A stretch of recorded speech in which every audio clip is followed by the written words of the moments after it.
साथियों, आज शाम 5 बजे के आसपास विकास नगर सेक्टर 13 के पास जो विन पैलेस है, जो रिंग रोड की तरफ है, उस पर अचानक आग लगने की सूचना हम लोगों को हुई और थोड़ी देर में इस आग ने बहुत विकराल रूप ले लिया। तकरीबन 6 बजे के आसपास मैं अपने घर में पास में ही 300 मीटर की दूरी पे मेरा घर है, उसी लोकेशन में है, उसी लोकेलिटी में है। उसमें सिलेंडर के कुछ ब्लास्ट दिखाई दिए, सुनाई दिए। शुरुआती तौर पर मुझे लगा शायद किसी ट्रांसफार्मर में आग लग गई है उधर। चूंकि मेरे पैर में राइट लेग में फ्रैक्चर है, प्लास्टर में हूं, तो मैंने अपने बच्चे को बोला बाहर जाकर के देखो क्या हल्ला गुल्ला किस बात का है, कैसा शोर शराबा है। तो वो बाहर गया, उसको लगा कि ट्रांसफार्मर में कहीं आग लग गई है, क्योंकि धुआं और ये दिखाई दे रहा था। थोड़ी देर बाद जैसे तैसे प्रयास करके मैं अपने गेट तक सिर्फ गया और देखा काफी तेजी से धुआं निकल रहा है, आग की लपटें आ रही हैं और फिर अचानक सिलेंडर्स के ब्लास्ट भी सुनाई देने लग गए।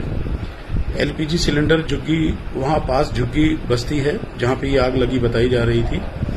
झुग्गी में आग ने बुरी तरह से कवर कर लिया और वहां जैसे तैसे लोग बचे, भागे, लेकिन जल्दबाजी में, हड़बड़ी में अपने गैस सिलेंडर्स वहां रख गए। कुछ लोगों के सुनने में ये भी आया, कुछ लोगों के बच्चे और लोग भी वहां जल्दबाजी में रह गए और आग बहुत तेजी से फैली। लोगों ने लोकल पुलिस थाने को और बाकी संबंधित लोगों को इन्फॉर्म किया और संभवतः 6 बजे या सवा छह बजे के आसपास ये पता चला कि पुलिस वहां पहुंच गई है और कुछ फायर ब्रिगेड की गाड़ियां भी पहुंची, आग बुझाने का प्रयास हो रहा है। इस बीच मैं वहां खड़ा था, मैं भी आश्चर्यचकित होकर के देख रहा था।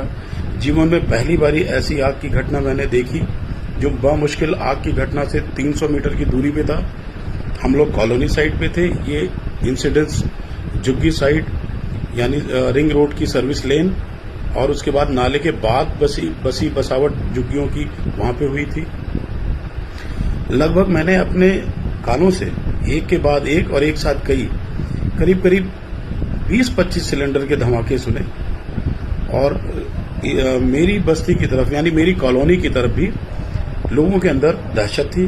लोग अफरा तफरी में लगे हुए थे, लोग अपने घरों से बाहर निकल के आ गए थे और सभी लोगों के बीच में ये जिज्ञासा बनी हुई थी कि आग से कितना नुकसान होगा, आग तेजी से कितनी आगे तक फैल जाएगी।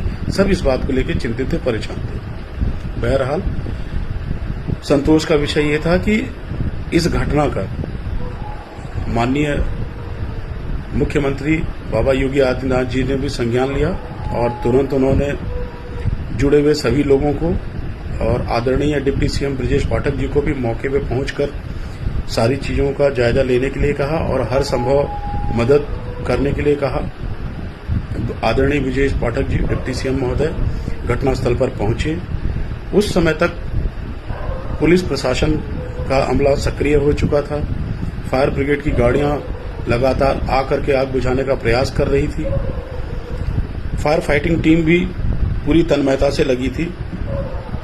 तकरीबन 3 घंटे लगातार कड़ी मेहनत करने के बाद और तकरीबन 15-20 फायर ब्रिगेड की गाड़ियों के लगातार काम करने के बाद आग को नियंत्रण में लाया जा सका और करीब 7 बजे के आसपास से जो सिलेंडर टेम्परेचर बढ़ने की वजह से, आग की वजह से ब्लास्ट हो रहे थे, वो नियंत्रित कर लिया गया, बिल्कुल कम हो गया और धीरे धीरे आग भी बुझा दी गई। और प्राप्त सूचनाओं से ये भी जानकारी हुई कि प्रशासन की तत्परता, माननीय मुख्यमंत्री योगी आदित्यनाथ जी के निर्देश पे और आदरणीय ब्रजेश पाठक जी डिप्टी सीएम उत्तर प्रदेश सरकार की मौजूदगी में बचाव और राहत कार्य भी तेजी से किया जा रहा था। वहां से लोगों को निकाल करके एम्बुलेंस के जरिए आसपास के अस्पतालों में उचित उपचार के लिए पहुंचाया जा रहा था। इसमें देखने में आया कि बाद में प्रशासन ने बहुत चुस्ती दिखाई, बहुत फुर्ती दिखाई बचाव कार्य में, राहत कार्य में। एनडीआरएफ की भी सक्रियता देखने को मिली। लेकिन शुरुआती दौर पर मुझे लगता है शायद सूचना मिलने से लेकर के और घटनास्थल पर पहुंचने में शायद कुछ विलंब हुआ, जिससे आग ने विकराल रूप धारण कर लिया और फिर उस पर नियंत्रण करने में काफी मशक्कत करनी पड़ी। इस बीच जो झुग्गियां थी उनमें से करीब बताया जा रहा है 250-300 झुग्गियां पूरी तरह जलकर खाक होगी, पर मेरा अपना व्यक्तिगत अनुमान है कि नुकसान इससे कहीं ज्यादा हुआ है। लोगों की जीवन भर की कमाई, उनके कपड़े, उनकी और जरूरत की सामान, उनका खाना पीना और उनकी और भी बहुत सारी सुख सुविधा की चीजें जो उनके अपने स्तर से उन्होंने अर्जित कर रखी थी, सब इस आग की भेंट चढ़ गया, सब स्वाहा हो गया। संकट की इस घड़ी में मानवीय संवेदना का यह विषय है। हम सभी प्रार्थना करते हैं कि इस दुर्घटना में जो भी घायल हुए हों उनको ईश्वर शीघ्र स्वास्थ्य लाभ दे।